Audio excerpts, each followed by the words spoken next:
My dad cut me off financially when I was 16, but I had been working for the family lawn mowing business after school and after work from the time I was 11. So I remember when I was 14 years old, we were mowing lawns after school and after my dad's day job.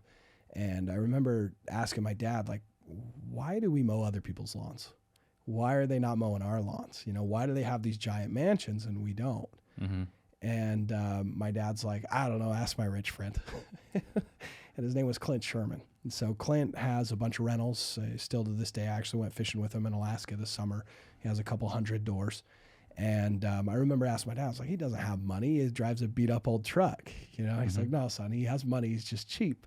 I'm like, oh, okay. So I asked him, and he introduced Rich Dad, Poor Dad, the book. I was going to say, this sounds a little bit like Rich Dad, Poor Dad. Exactly, right? And then he introduced me to that book. So when I was 14, I read Rich Dad, Poor Dad. So already at 14, my little brain started going, okay, how do I own my own business? How do I take control of my own finances, right? How do I not be broke? And that kind of put me on the journey of becoming an entrepreneur at 17 and starting my first business. And ultimately, I bought my first duplex when I was in my very early 20s. I was 21, almost 22. So in 2012, I bought my first rental. So you said your dad cut you off when you were 16. Was this by design, or did you do something? Design, actually. Okay. Yeah. So my dad, he was raised in a pretty rough situation. He told me stories of borrowing or asking his neighbors for food to feed his younger siblings. Mm-hmm. So his real dad was a gambler and alcoholic. His stepdad was a Korean War vet that saw battle, I'm sure PTSD and so forth, and Sure. a pretty abusive situation. So my dad, from a very, very young age, was on his own. Met my mom and kind of changed the family. He was very much there present and a loving father. He was very stern. Don't get me wrong. I bet. Yeah, he was a very, very stern man. He didn't take crap. It was his way or the highway. Mm-hmm. Very much we respect our father or you die. Mm-hmm. And but it was a good thing, and he raised us to work. And so when I was 16, he considered me a man. He said, okay, you're in charge of taking care of everything. He's like, well, you don't have to pay for food. You don't have to pay for housing. You get $200 a year for clothing, and the rest is on you. And he wouldn't even co-sign a loan to buy a truck. Yeah. Said, if you want a truck, you'll find the cash like I did. Right. And so, when I was 15, I'd stopped working for the family business. What was the family business? Family business was lawn mowing and yard maintenance. And so I did that. And then the window cleaning was what? Window cleaning was my own design. It was Okay. It was a way to quit trading time for money. Mm-hmm. So by the time I was 17 and started that window cleaning business, I'd worked in Nova Scotia, Canada in the summer, 80-hour work weeks to come up with the cash to buy my first truck, to start my first business. So you started a business at 17 years old? 17, yeah. Wow. So I had my first employee when I was 17. My senior year in high school, I was writing off my own work release hours.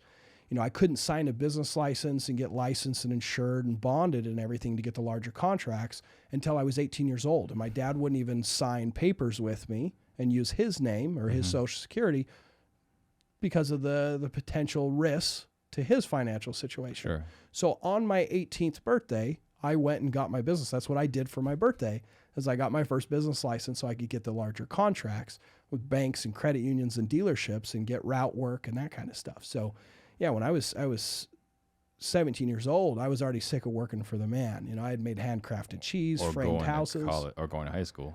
Yeah, going to school was a pain in my butt, right? Because I didn't get paid. Actually, I did get paid. My dad realized that if he wanted me to get good grades, he had to pay me. Mm-hmm. So I got $5 an A minus, $10 an A, and I got nothing if I got anything under a B plus. Mm-hmm. So I got a 3.97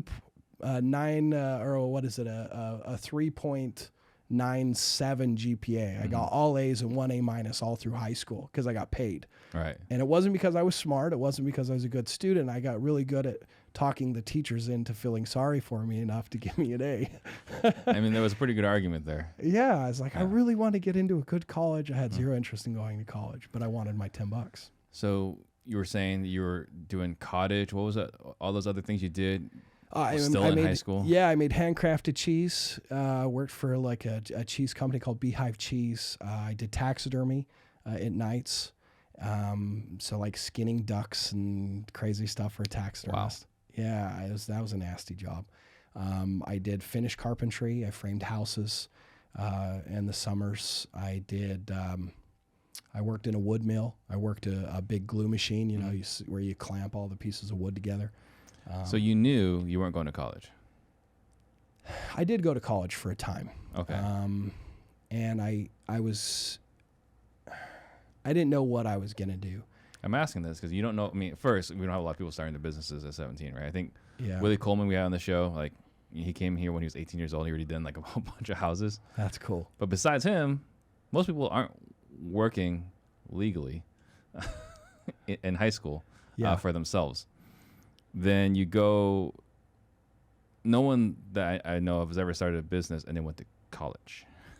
Yeah, I was trying to do both. Process? I was trying to do both. So I started the business when I was 17. I ran that for a couple years. I got it up to a couple trucks and a couple employees. I had to put everything on hold because I chose to serve a Christian mission. So I went down to Sao Paulo, Brazil. I learned Portuguese and I lived in Brazil for 2 years. I actually met my wife down there. And so when I came home, I was dealing with immigration. I was dealing with paying all those attorney fees and dealing with the nightmare that the immigration process really is in this country, and going to school, going to college, and growing my window cleaning business. And so doing all of those... It was still intact after those 2 years. I put all my clients on hold and put the clients back together. So it was tough, man. I was working a lot. Yeah.